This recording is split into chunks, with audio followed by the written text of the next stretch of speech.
Hello, everyone, and thank you for joining us today. My name is Robert Stickle. I'm also joined by my colleagues Jim Patterson and Paul Estabrooks. Jim and Paul will be today's presenters and will discuss the topic of have you completed a financial plan that aligns with your corporate strategy? And as always, I hope that today's presentation grants you some insight into the world of project and portfolio management and gets you excited for the new developments happening within the industry and here at OnePlan. Remember, if you'd like a copy of these slides or have any questions, feel free to reach out to us at contact@oneplan.ai, and we'd be more than happy to assist you. Thank you again, and I'll now turn the presentation over to Jim. Thanks, Robert. Welcome, everybody. Thanks for tuning in, however you're watching this. Today's topic on financial planning and how it aligns with corporate strategy is a little bit of a follow-on to what we did last week regarding how this topic relates to resource planning. And financial planning, at least part of it, is related in that fashion. So with that, let's proceed. Just a little bit about who we are if you don't know. We are a multi-gold certified Microsoft partner who has a particular passion and specialty in the areas of project and portfolio management. We're proud to say that we were once again named Microsoft's Project and Portfolio Management Global Partner of the Year again in 2021.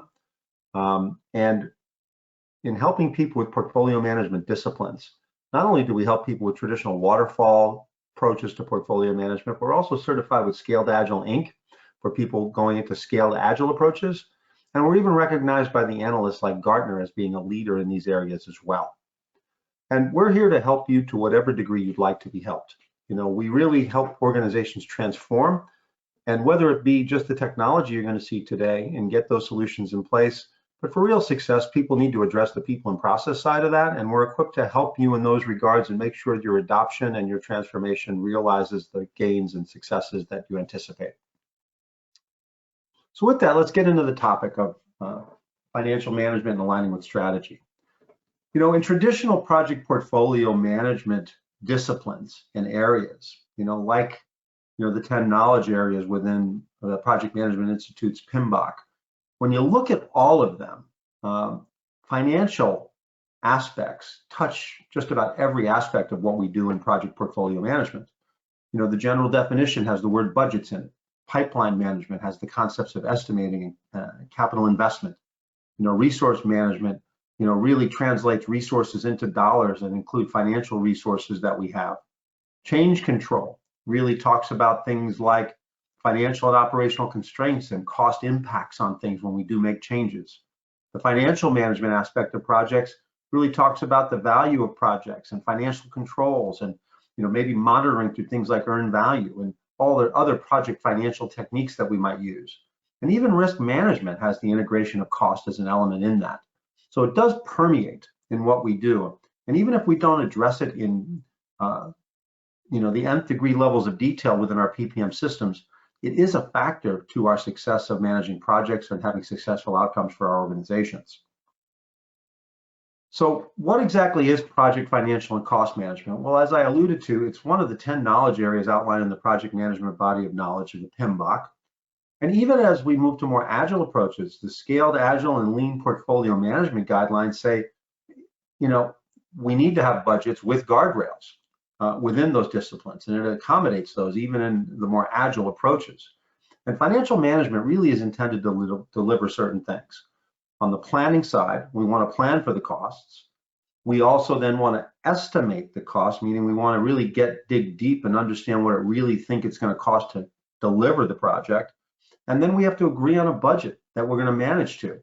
And then once we agree on that budget, we have to control that cost, meaning we have to try to bring that project in at or under the budget we've established in order to have financial success within the project.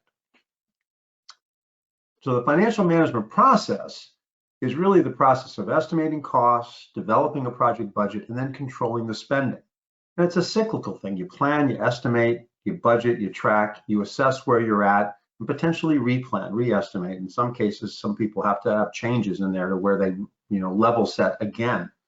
But the cost estimation is the step where the project manager or project management organization works with the financial department to estimate costs required to deliver all of it. And then they have to agree upon a budget or a budget framework that we're going to manage to. And then in the execution of that, we have to have that spending control to put the monitoring, make the corrective actions that need to be made in order to try and bring this thing in within the budgets that we have. That's essentially the fundamental aspects of financial management within projects.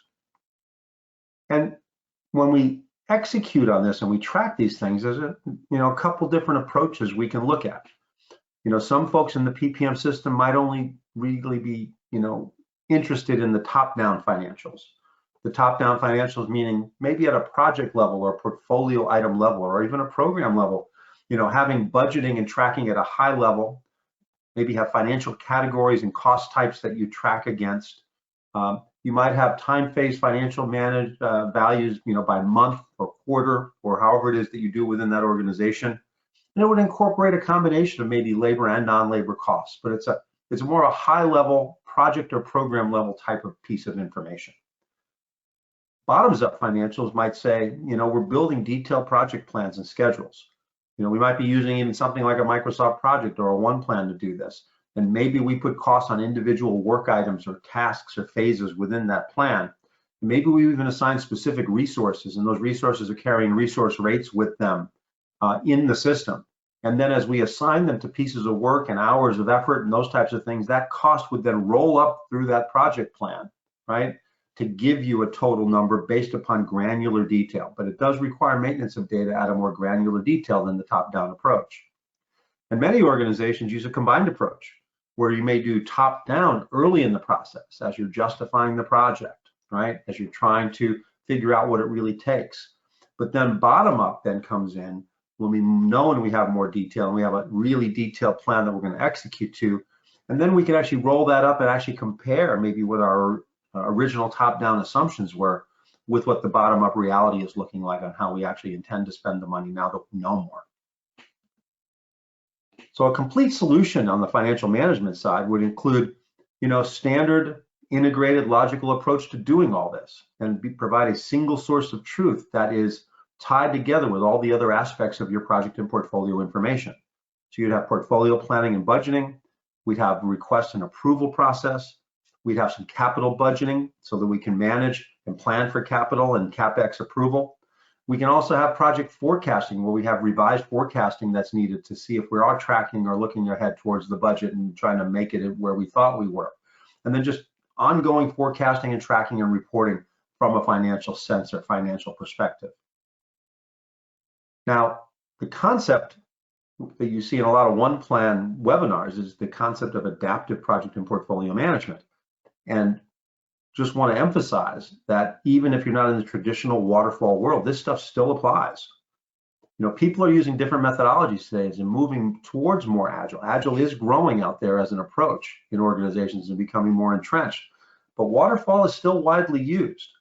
Some people are using agile variants, right?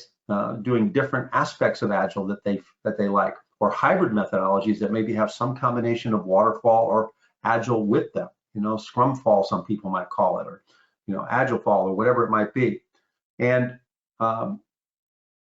we find a lot of people are using personalized cherry-picked versions of these things, picking and choosing the things that they feel work for them, and maybe not taking on the entire disciplines as they're defined from a purist perspective.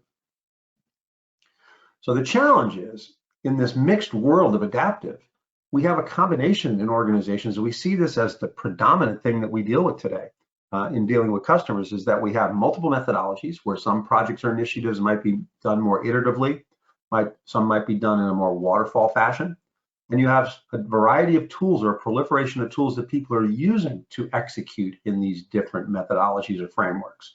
Could be using Azure DevOps or Jira or Project, Microsoft Project or OnePlan. The idea, though, is this information, if you're going to get complete portfolio management level information to the organization, you've got to roll that information up and consolidate it and get it translated into a common message and set of metrics that leadership wants to see, et cetera.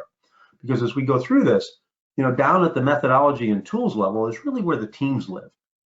They're getting what they need at that level. They're using the tools that are conducive to the type of projects and the type of work that they're doing. But leadership wants to see what leadership wants to see. They want to understand the health of their investment. They want to understand if things are tracking the way they're supposed to. Are they going to get things when they're expecting to get them? And the key here is even if we go down here to a full agile transformation, which some organizations are actually striving for, there is still potentially a disconnect, because in an agile transformation, the teams may be all executing in agile, but leadership and senior executives may or may not have that agile mindset overall that the teams do. They're still trying to run a business, and they're working maybe in the language of business and working with the public and investors, et cetera. And so where the teams down below might be using things like burn ups and burn downs and velocity charts, leadership wants to still understand a lot of financial information.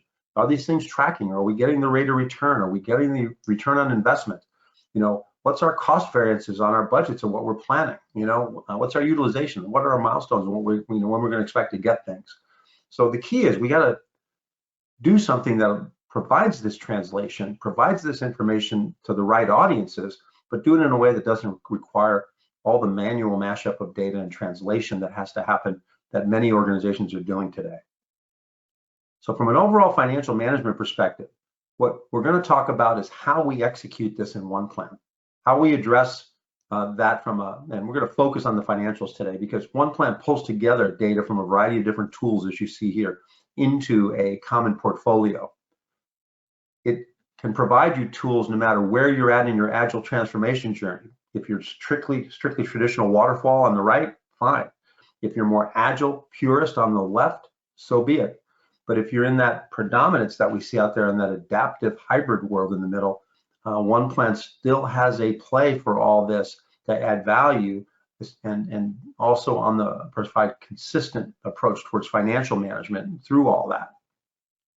So the one plan modules of portfolio planning, which traditional portfolio views, agile board views, and even roadmap views, consistent resource planning, and that resource plan that you put together is when these resources actually contain rates, can actually feed a financial plan. And the financial plan here allows you to track a variety of different methods and cost types and cost categories and approaches to this, as Paul will get into gory detail with today during the demo. The execution of that, and we talked about that bottoms up approach, you can use a variety of plans. One plan has the planning tools within itself, but it can actually leverage things like Microsoft Project or Azure DevOps or Jira, for example, on the Agile side, and roll data up into a financial plan as well. Now, the other piece, and it's part of the title of our webinar today, is strategic alignment. How do we align this stuff with our strategies? And our organizations might have strategic plans. In this case, we're showing objectives and key results from a strategic plan perspective that you can execute on, but then aligning your actual projects from your project portfolio with those strategies to make sure that they're aligning with the priorities and the objectives of the overall organization is something that's key. And to be able to analyze the financials in that context and be able to see, are we putting our money where our priorities are, is a picture that sometimes we want to see. So Paul's going to show you here today our financial planner that will allow us to integrate the top-down project financials and the full categorizations and cost types and time phasing of all that information. It'll also allow us to go on each individual project basis to be able to build those plans up to total up to overall portfolio financials. We're going to have the ability to provide combined views where we can look at the overall portfolio from a timing perspective and from a budget perspective, and also be able to do what if scenario modeling so that we can actually pick the right portfolio based upon the constraints we might have from a financial perspective. Okay. Now, in that what if scenarios, the rationale is to be able to select the right projects, to be able to devise a portfolio that provides the maximum benefit to the organization within the constraints of the financials we have at hand. So there is an optimization model in here that'll use prioritization scoring, give the ability to make sure that mandatory, pre-approved, or regulatory types of projects are in the mix, and then model scenarios and save what if scenarios to be able to compare alternatives, and then formalize the approvals with a steering committee or the equivalent to really arrive at a portfolio that makes the best value out of the money that we have. And then you can perform this ongoing portfolio optimization periodically as it makes sense to retool as priorities change. The key is it's a discipline that helps make us more successful. And according to Forrester, one of the leading analysts, 75% of surveyed companies experience better strategic and organizational alignment by putting these types of PPM practices in place. The other key is reporting, and we'll talk about analytics and reporting with pre-built reports and things that you can fashion for yourself within the solution here. And getting financials at whatever level makes the most sense. You might have financials at the portfolio level to look at the overall portfolio, or you might have program-specific analytics, or even down to specific project financials. And that's important to a lot of organizations to be able to garner this information at the level that's appropriate for the audience that's looking at it.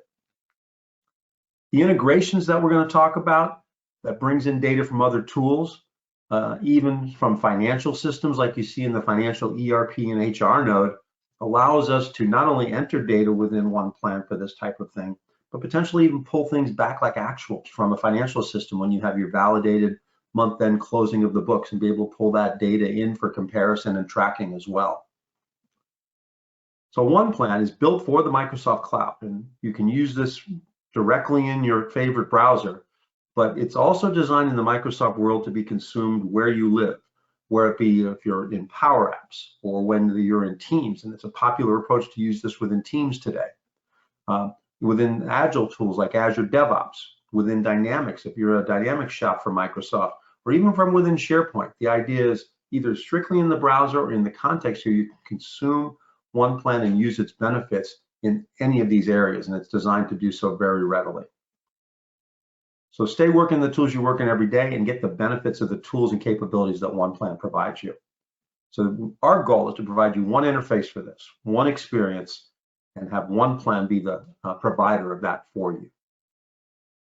So with that, I'll turn it over to Paul to demonstrate some of these things to you in action. Thank you, Jim. I'm going to walk through a quick demo today. I'm going to start a little bit where Jim started that story around or objectives and key results. And you'll see how I use some of this a little bit later. So I'm in this module here called strategy, and we've articulated in here a number of objectives.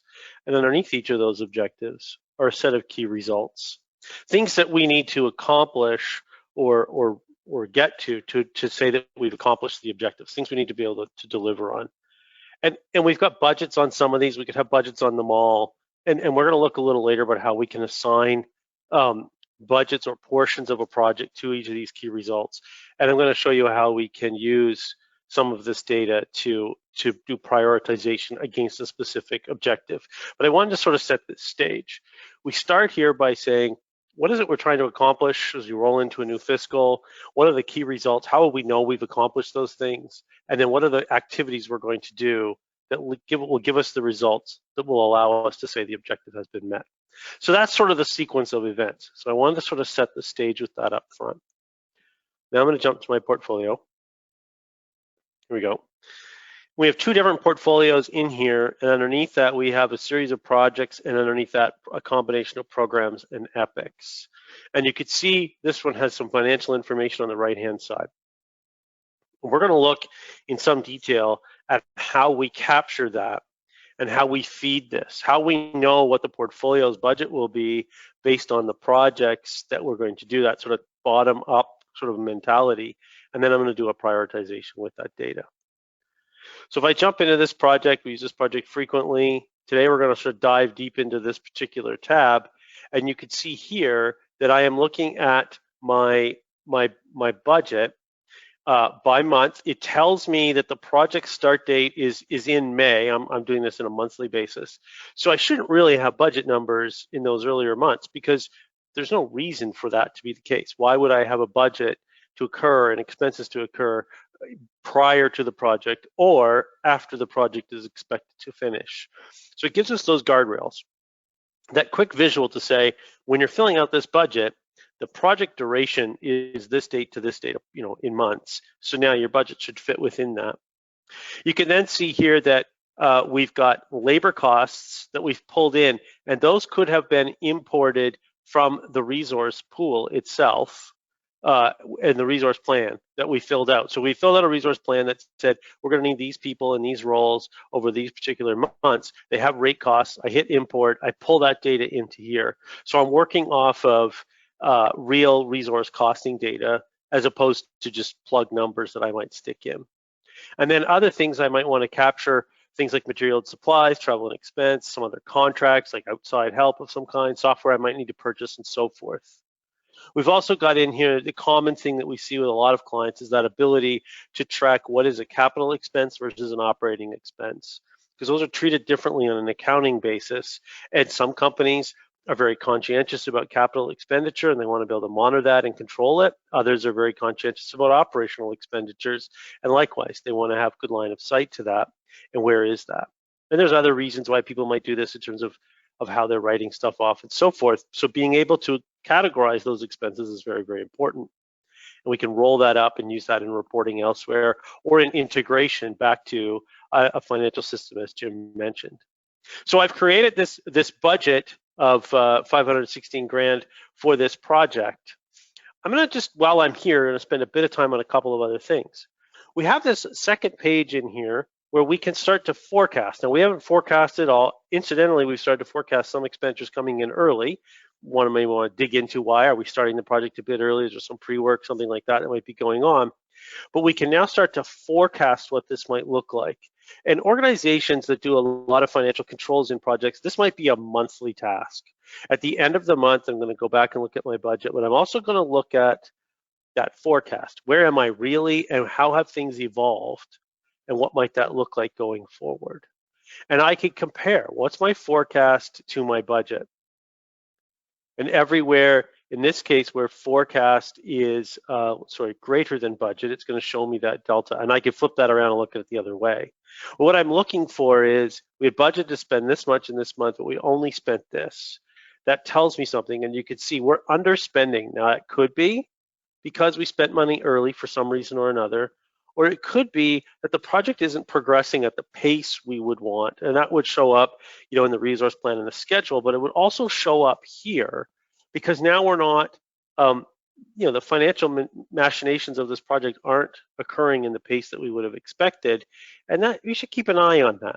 Some organizations, cash flow out and cost flows are very important to monitor and to get right, and this is telling us in this particular example that we're underspending. And that may mean there's an overspend coming later or the project's going to run long.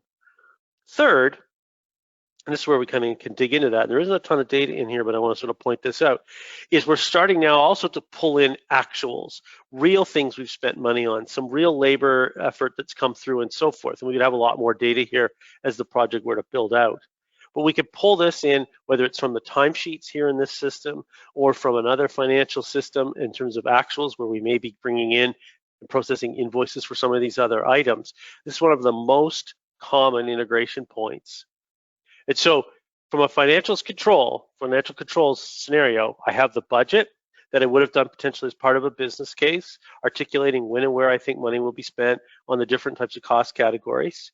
As the project begins, I can start to reforecast. Maybe the project is going to run a little longer than we originally thought, or what have you, or a cost has come in higher, and I can forecast that and sort of manage the two, budget versus forecast, and adjust the forecast as we proceed.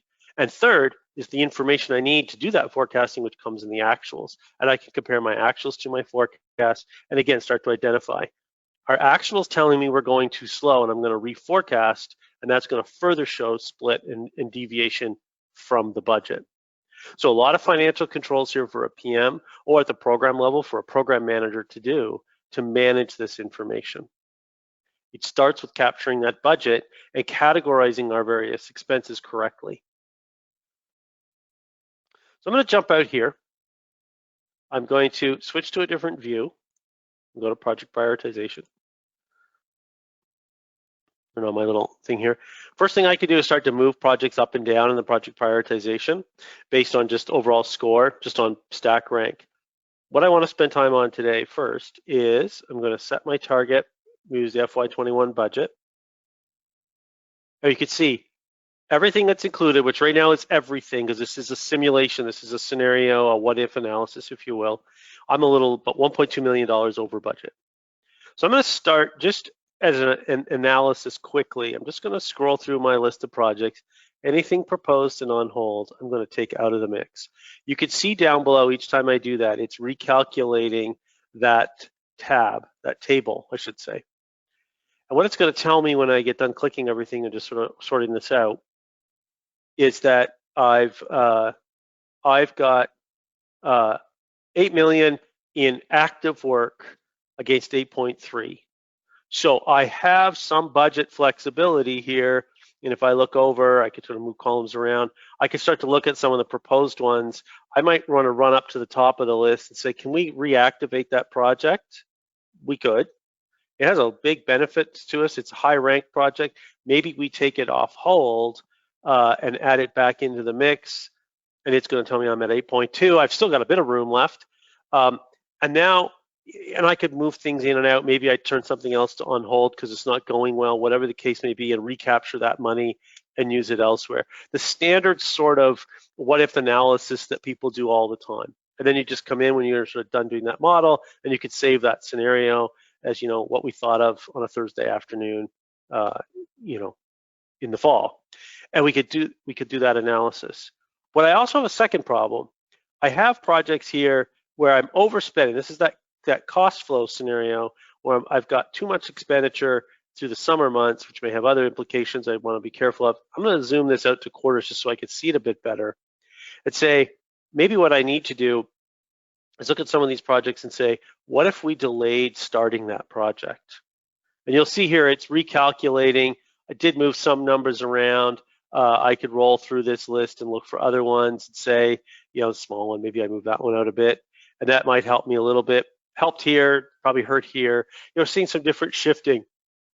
Maybe I pull a project and say, we want to start that earlier in the year and see how I've changed everything a little bit further.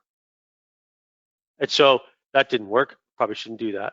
Okay, so I'll move that back into a different quarter, start trying to figure this out a bit more, continue to work through those different scenarios. I'm not going to try and solve this here. What I wanted to show was that ability to move things forward and backwards, to delay them, put something on hold, you know, activate something that's proposed, if you will, and see how it fits against our budget.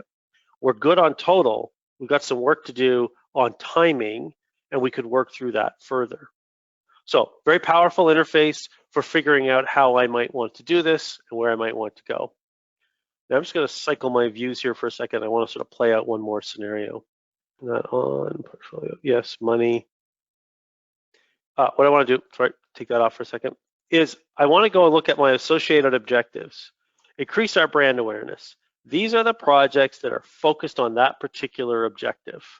So now if I do my prioritization, okay, they're all in. I'm going to switch my budget to my brand awareness program.